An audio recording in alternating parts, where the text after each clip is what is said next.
A sua Bíblia lá no livro do profeta Jeremias, nós vamos ler no capítulo 3, os versículos 14 e 15. Livro do profeta Jeremias, capítulo 3. Leamos, queridos, os versículos 14 e 15. Jeremias 3, 14 e 15. Mesmo sentado como estamos, eu quero te convidar para ler o texto bíblico assim como ele está projetado. Vamos ler todos juntos? Jeremias 3, versículos 14 e 15. Leamos a palavra de Deus. Voltem para mim, ó filhos rebeldes, diz o Senhor, porque eu é que sou o esposo de vocês. Eu os tomarei, um de cada cidade e 2 de cada família, e os levarei a Sião. Darei a vocês pastores segundo o meu coração, que os apacentem com conhecimento e com inteligência. Vamos orar? Deus, em nome de Jesus, Pai, muito obrigado pela Tua palavra. Louvamos o Teu nome e pedimos para que, neste momento, o Senhor fale ao nosso coração, para que nós sejamos edificados pela Tua palavra e que o mover do Teu Espírito em nós nos faça perceber a verdade graciosa que o Senhor expressa no texto que nós acabamos de ler. Age, Pai, com graça. É o que te pedimos em nome de Jesus. Amém. Você já teve que passar um período longe de casa? Uma viagem de trabalho, ou então você saiu de casa para estudar e teve que passar um tempo longe da sua família. Toda vez que eu preciso viajar por algum motivo, isso é uma extrema dificuldade para mim. Ficar longe da MEI, ficar longe das crianças, ficar longe da vida da igreja e até da minha casa, sabe? O meu cantinho. Isso para mim, eu confesso, irmãos, é um suplício. Há poucas semanas atrás eu passei uma semana lá em São Paulo por conta do mestrado, e enquanto para uns esta é uma boa experiência, para mim é algo terrível. A começar porque eu compartilho o quarto com 2 outros homens, né, gente? Isso não tem jeito disso ser bom, né? Trocar a companhia da minha esposa por, né? Não tem jeito disso ser bom, né? Mas apesar disso, o problema não é apenas esse, né? O problema é você ficar longe da sua casa, ficar longe da sua família, ficar longe dos seus, ficar longe daquilo que você faz rotineiramente. Para mim isso é um suplício, queridos, e caso você nunca tenha passado por essa experiência de ficar longe da sua família, ficar longe de casa, é possível que você já tenha experimentado um pouco desse sentimento até em uma viagem agradável de férias. Né? Depois de passar ali, 15, 20 dias viajando, não chega uma hora que você fala assim, nossa, que vontade de estar em casa. Está na hora de voltar. Eu não sei se isso acontece comigo, com você, mas comigo isso é bastante normal. E vamos falar a verdade, né, gente? É muito bom viajar nas férias, mas é muito bom voltar para casa também, né? É muito bom. Né? Não é à toa que no Mágico de Oz, Dorothy fala, né? Não há um lugar como lar. Não há lugar como lar. Mas você já pensou sobre isso quando nós falamos da nossa vida espiritual?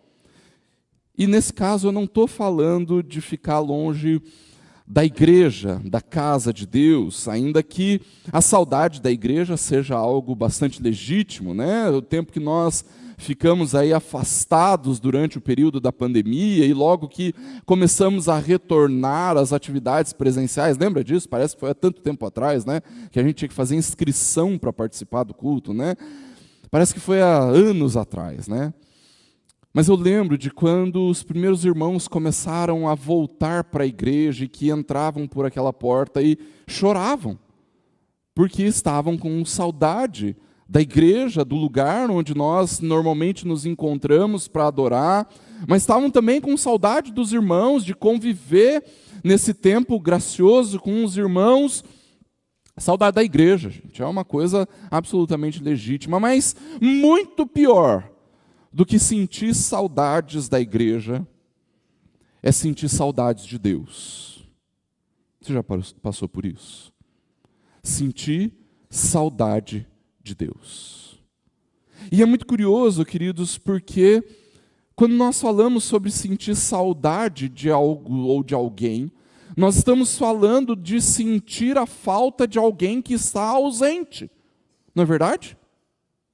Alguém que não faz mais parte do nosso convívio, ou então, por algum breve momento, essa pessoa foi retirada de nós, ou este algo foi retirado de nós, e nós sentimos saudades, mas quando nós olhamos para aquilo que a palavra nos diz, nós temos a plena certeza de que Deus não se ausenta de nós.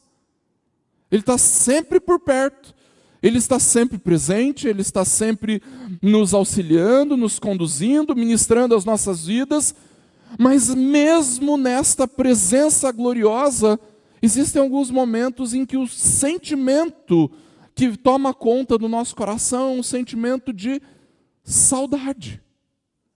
Sentimos falta de alguma coisa que nós só encontramos em Deus. Não é à toa, queridos, que Santo Agostinho ele fala uma das frases mais célebres, talvez, do cristianismo, e que nós, às vezes, nos lembramos dela, e que nós precisamos nos lembrar dela justamente para combatermos algumas coisas do nosso coração, quando ele diz: Tu nos fizeste para ti, ó Senhor. E o nosso coração está inquieto, até que encontre seu descanso em ti. A verdade, queridos, é que muitas vezes nós passamos por tempos tão difíceis na nossa vida.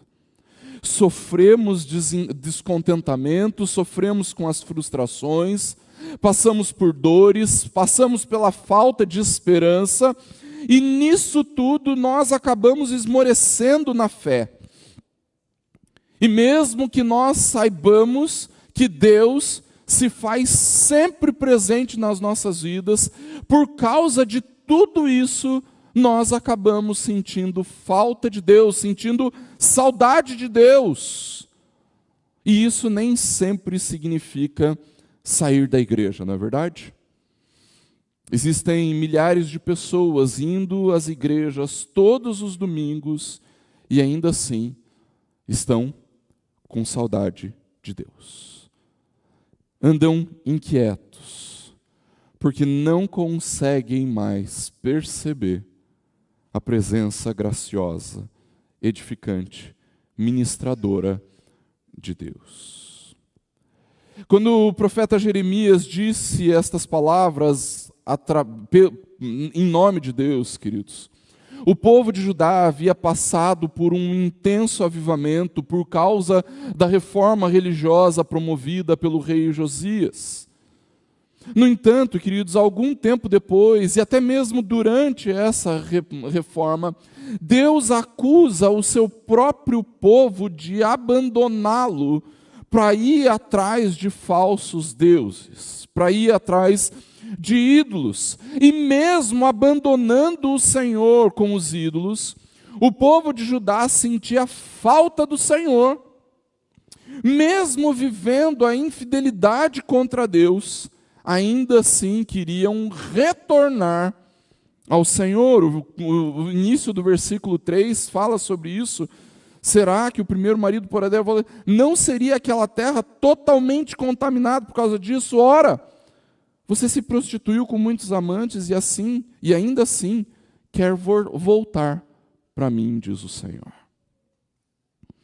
Ainda assim, mesmo tendo se desviado do Senhor, mesmo tendo ido atrás de falsos deuses, mesmo tendo se dobrado a ídolos, ainda assim queria tornar ao Senhor. É por isso, queridos, que através do profeta Jeremias, o Senhor proclama a necessidade de arrependimento. Ele diz claramente nesse texto: se o meu povo deseja voltar, se você quer voltar, então você precisa se arrepender dos seus ídolos. Queridos, nem sempre é tão fácil dizer isso, mas assim como você, eu passo pelas mesmas lutas, pelas mesmas dificuldades, pelos mesmos dilemas, pelo mesmo desânimo que você encontra dia a dia na sua caminhada com o Senhor. E eu posso afirmar, não apenas porque a palavra nos mostra isso, mas por experiência própria, que o motivo pelo qual nós desanimamos, o motivo pelo qual nós deixamos de perceber o Senhor na nossa vida, é porque em algum momento nós acabamos por depositar a nossa esperança em alguma coisa ou em alguém que, de uma maneira limitada e de uma maneira defeituosa, nos concedeu algum descanso que o nosso coração buscava.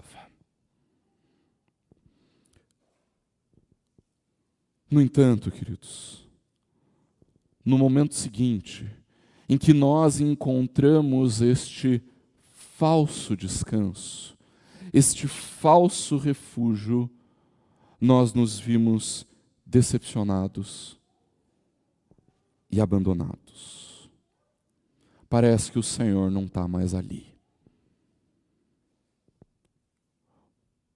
Aquele ídolo não foi capaz de suprir a necessidade que tínhamos do Senhor.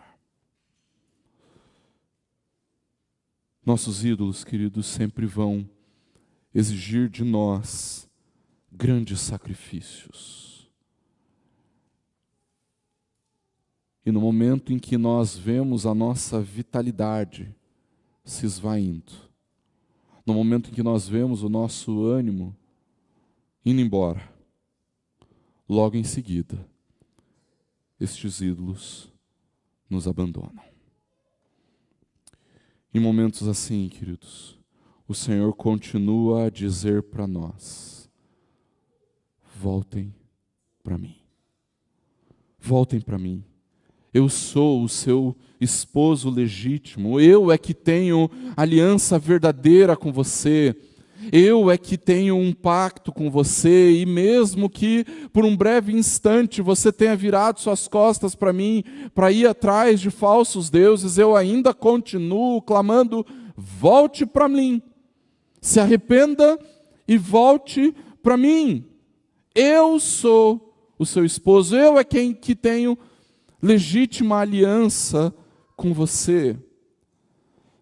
Mas muito mais do que nos conclamar ao retorno, ao arrependimento, queridos, o Senhor ainda providencia aquilo do que nós precisamos.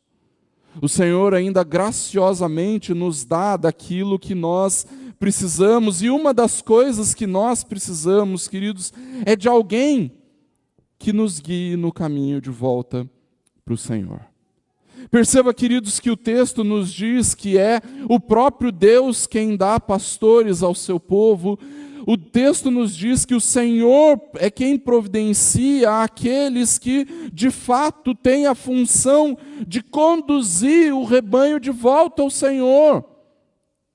Queridos, se é nele que de fato nós encontramos descanso, se é nele que de fato nós encontramos refúgio, então é a ele que os pastores devem conduzir a igreja. Como os pastores de fato ajudam o rebanho a voltarem, a retornarem ao Senhor?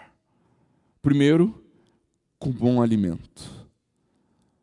Com o único alimento que de fato sacia a nossa fome: a palavra do Senhor. O bom pastor é revelado pela sua boa palavra. É por isso que os pastores que o Senhor providencia nos guiam pela palavra.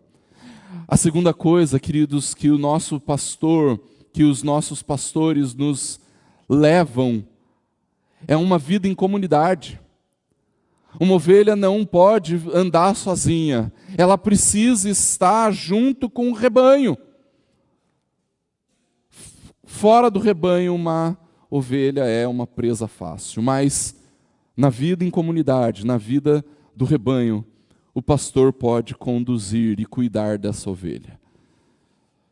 Em terceiro lugar, queridos, nós precisamos entender que o Senhor nos conduz através de pastores, através da obediência, da submissão a líderes fiéis. Deus, pela sua graça, queridos, tem dado bons pastores à nossa igreja. E por mais que você pense que eu estou falando de mim, eu não estou falando de mim. Eu estou falando de todos aqueles a quem o Senhor tem atribuído a responsabilidade de cuidar deste rebanho. Estou falando não apenas dos meus irmãos, companheiros de ministério, pastor Lucas, pastor Patrick, mas estou falando também dos presbíteros que o Senhor tem concedido a essa igreja. Por isso, meu convite para você é, se esse sentimento tem tomado conta do seu coração, o sentimento de saudade de Deus, de sentir falta do Senhor, então eu quero te convidar, tanto eu quanto os meus irmãos pastores e presbíteros estamos à sua disposição, para que pela palavra, pela vida em comunidade e pelos mandamentos do Senhor, nós de fato possamos conduzir você de volta à presença do bom pastor. Como subpastores na mão do bom pastor, nós podemos, pela graça de Deus, te auxiliar neste caminho. Mas muito mais do que isso, queridos, a Bíblia nos diz claramente que quem dá pastores à igreja não é o rebanho. Quem dá pastores à igreja é o bom pastor, é o Senhor Deus. E é exatamente por isso, queridos, que aí, às voltas da nossa Assembleia Geral Extraordinária, nós continuamos crendo que o Senhor continuará a prover pastores para a condução do rebanho, que é a Igreja Presbiteriana do Tarumã. E que assim, queridos, o Senhor, na sua graça, na sua bondade, nos conduz. Quero te convidar, feche seus olhos, abaixe sua cabeça.